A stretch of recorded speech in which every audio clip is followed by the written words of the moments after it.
Marie-Martine Lelanier et bonjour Éric Lusseux. J'ai pas fait d'erreur. C'est bon. Voilà. Parfait. Donc vous êtes au salon de Prades et c'est un peu pour présenter vos ouvrages et inviter les personnes à venir vous voir. On va commencer par les dames.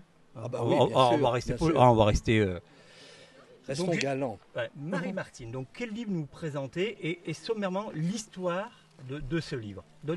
Alors, je vais le prendre et je vais s'il le vous présenter. plaît. Donc c'est Destin féminin du Titanic. Et Alors, c'est Marie-Martine Lelanier de Barba. voilà. Allez-y. Alors, pourquoi pas, je m'intéresse beaucoup à l'histoire. Je suis pour une fois sortie de l'histoire locale pour partir à l'aventure du Titanic et raconter le destin de 43 femmes sur les 433 qui étaient à bord lors du naufrage.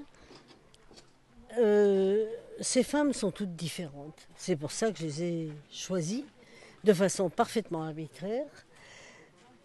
Toutes ont eu un destin différent, ont une perception différente du naufrage. Et c'est pour ça qu'elles m'intéressaient.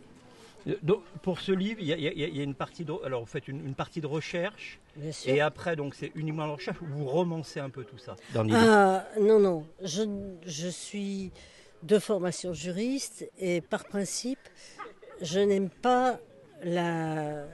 Comment dirais-je il faut que les choses soient réelles. Bon, d'accord. Donc c'est tout du réel. D'accord, voilà, c'était bien pour préciser parce que des fois il y a des histoires. Absolument. Voilà, si on prend le film de James Cameron, Ah, grand Titanic. Dieu.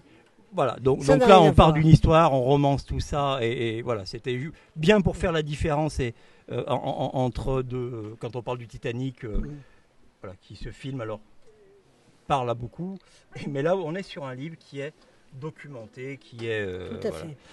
Vous avez d'autres ouvrages, c'est aussi vous avez écrit d'autres livres. Bien sûr, la plupart sur l'histoire locale de la Haute-Loire.